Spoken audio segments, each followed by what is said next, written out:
जय श्री कृष्ण, हरिओम, राधे राधे, जय गीता मैया।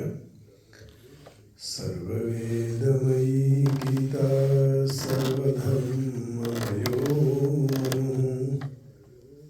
सर्वतीर्थमयी गंगा सर्वदेवमयो हरिः।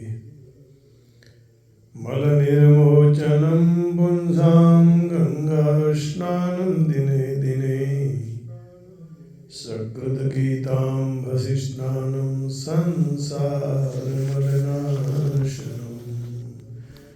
श्रीमद् भगवद गीता जी रहस्यम अध्याय 2 और श्लोक 62 62। आओ भगवान ने राजी करवा श्रीमद् भगवद गीता जीना માધ્યમથી ભગવાનના જ ગુણગાન ગાઈએ, જે નિર્ગુણ હોવા છતાં આપણે એમને ગુણવાન કહીએ છીએ।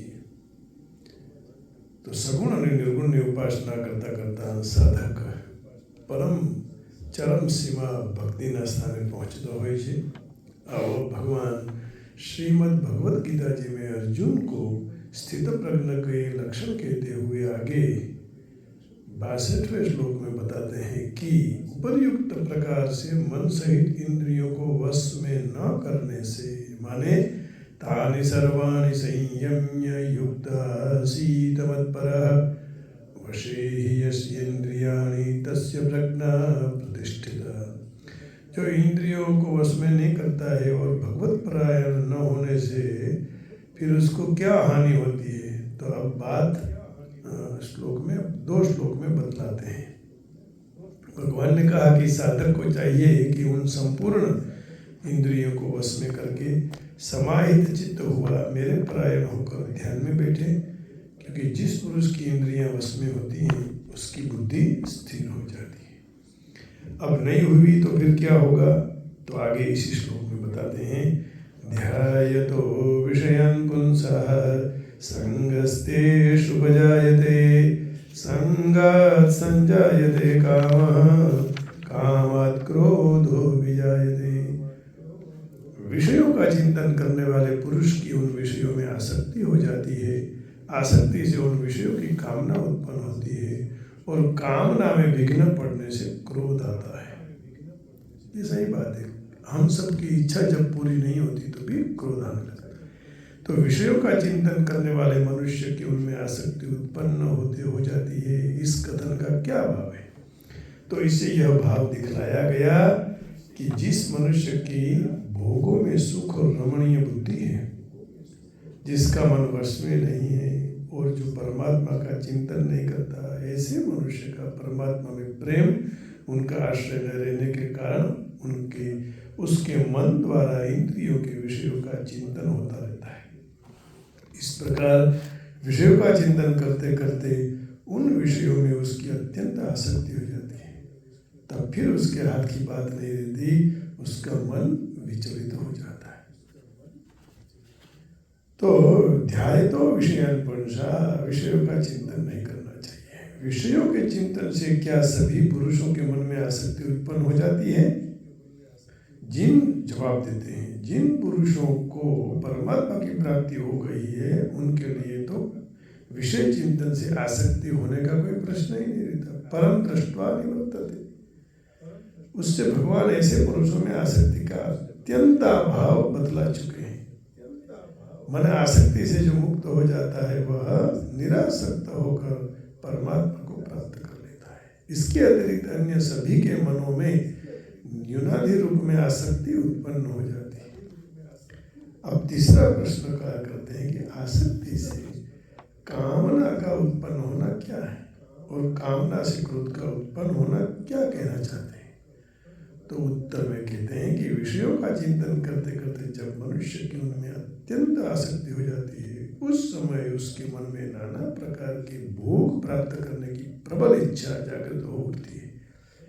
यही आसक्ति से कामना का उत्पन्न होना है, तथा उस कामना में किसी प्रकार का विघ्न उपस्थित होने पर जो उस विघ्न के कारण में द्वेष बुद्धि होकर क्रोध उत्पन्न हो जाता है, यही कामना से क्रोध का उत्पन्न होना है। तो इस प्रकार ध्यायतो विषयान् पुंसः संगस्तेषुपजायते, संगात संजायते कामः, कामात् क्रोधः जायते। अब क्या होगा आगे, दूसरे श्लोक में बताते हैं। क्रोधात् भवति सम्मोहः, सम्मोहः स्मृतिविभ्रमः, स्मृतिभ्रंशात् बुद्धिनाशो, बुद्धिनाशात् प्रणश्यति। अंत में तो विनाश ही है, क्योंकि विनाश का मार्ग चुना ना और उसी पर चलने लगा। क्रोध से अत्यंत मूढ़ भाव उत्पन्न हो जाता है, मूढ़ भाव से स्मृति में भ्रम हो जाता है, स्मृति में भ्रम हो जाने से बुद्धि अर्थात ज्ञान शक्ति का नाश हो जाता है, और बुद्धि का नाश हो जाने से यह पुरुष अपनी स्थिति से गिर जाता है। क्रोध से उत्पन्न होने वाले अत्यंत मूढ़ भाव का क्या रूप है, क्या स्वरूप है? तो उत्तर देते हैं, जिस समय मनुष्य के अंतःकरण में क्रोध की वृत्ति जागृत होती है, उस समय उसके अंतःकरण में विवेक शक्ति का अत्यंत अभाव हो जाता है। जैसे आदमी क्रोध करता है तो फिर है ना, सब भूल जाता है और अविवेक करने लग जाता है, मर्यादा का उल्लंघन करने लग जाता है। तो अंतःकरण में विवेक शक्ति का अत्यंत अभाव हो जाता है, वह कुछ भी आगा पीछा नहीं सोच सकता। क्रोध के वश में होकर जिस कार्य में प्रवृत्त हो जाता है, उसके परिणाम और उसको कुछ भी ख्याल नहीं रहता। यही क्रोध से उत्पन्न सम्मोह का अर्थात अत्यंत मूढ़ भाव का स्वरूप है। मेरे गुरु जी कहा करते हैं कि जब क्रोध आए तो जल पी लो, शांत हो जाओ। क्रोध ज्यादा करने से बीपी बढ़ जाता है। तो नुकसान किसको होता है? क्रोध हम करते हैं और नुकसान हमें। अब जिसके पर हमने किया है उसका तो भला ही होगा, बुरा तो हमारा ही हो जाएगा। तो सम्मोह से उत्पन्न होने वाले स्मृति विभ्रम का क्या स्वरूप है? जब क्रोध के कारण मनुष्य के अंतःकरण में मूढ़ भाव बढ़ जाता है, तब उसकी स्मरण शक्ति भ्रमित हो जाती है। उसे यह ध्यान नहीं रहता कि मनुष्य के साथ मेरा क्या संबंध है, मुझे क्या करना चाहिए, क्या नहीं करना चाहिए। विवेक अविवेक दोनों में कि उसको पता ही नहीं लगता है कि विवेक क्या है, अविवेक क्या है। मैंने अमुक कार्य किस प्रकार करने का निश्चय किया था और अब क्या कर रहा हूँ, इसलिए पहले सोची विचारी हुई बातों को वह काम में नहीं ला सकता। उसकी स्मृति छिन्न भिन्न हो जाती है। वही सम्मोह से उत्पन्न हुए स्मृति विभ्रम का स्वरूप है। स्मृति विभ्रम से बुद्धि का नष्ट हो जाना और बुद्धि नाश से मनुष्य का अपनी स्थिति से गिर जाना क्या है? तो उपयुक्त प्रकार से स्मृति में विभ्रम होने से अंतःकरण में किसी कर्तव्य का निश्चय करने की शक्ति का न रहना ही बुद्धि का नष्ट हो जाना है। ऐसा होने से मनुष्य अपने कर्तव्य का त्याग कर अकर्तव्य में प्रवृत्त हो जाता है। उसके व्यवहार में कटुता, कठोरता, कायरता, हिंसा, प्रतिहिंसा, दीनता, जड़ता, मूढ़ता आदि दोष आ जाते हैं। अतएव उसका पतन हो जाता है और शीघ्र ही अपने पहले की स्थिति से नीचे गिर जाता है और मरने के बाद वह नाना प्रकार की नीच योनि में या नरक में पड़ता है। यही बुद्धि नाश से उसका अपनी स्थिति से गिर जाना।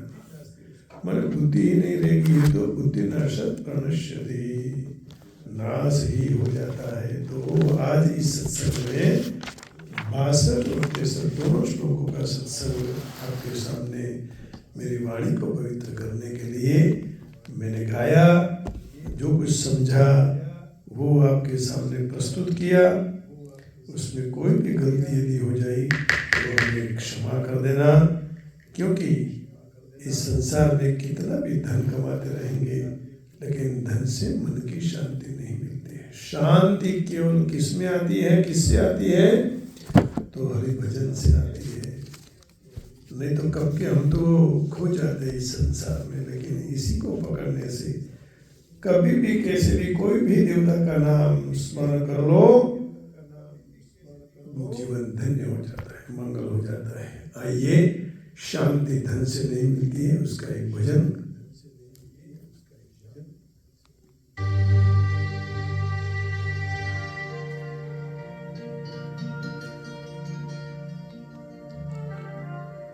अधन